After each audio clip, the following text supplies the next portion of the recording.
It's hard to imagine our life without it, and even harder to admit that it's only 10 years old.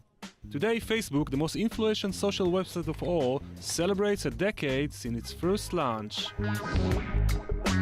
The young Mark Zuckerberg only wanted to kill some time during his long nights at Harvard University. The social network was somewhat familiar at that time, but Zuckerberg made it accessible and visually appealing, using photos and personal notes that helped to define every individual member in his own personal page. Well, I think that the primary change is that Facebook started out as a nightclub. It started out as a gathering place for kids. Let's all find each other when we're not in a physical space together. We can still connect and socialize. Only 6 years after its birth, Facebook became a worldwide sensation that no one could ignore. Zuckerberg himself transformed from an entrepreneur to a rock star, the 2010 Time Magazine Person of the Year, and the subject of books and movies. But the greatest revolution was only yet to come.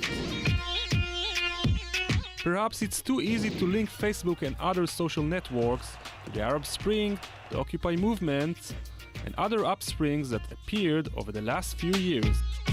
But Facebook was the platform for those who wanted to share ideas, gather, and make a change in their countries. We believe you can find the truth on Facebook and other social networks, not in the traditional media, which is neutral. Now we can all be both journalists and objective observers.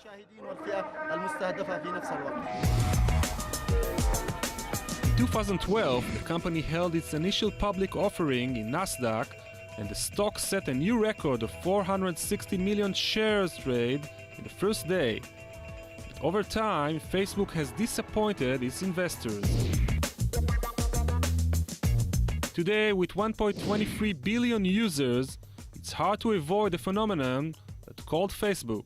Nevertheless, Facebook has also suffered from millions who have abandoned it, blaming the social network for, among other things, a loss of privacy and even in acts of surveillance. I spend more time than I would like to.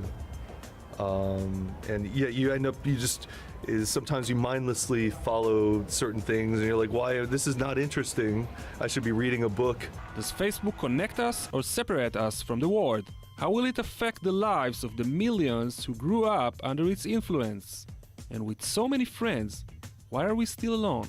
Many of these questions may remain unanswered, but one thing is sure, like it or not, Facebook is here to stay.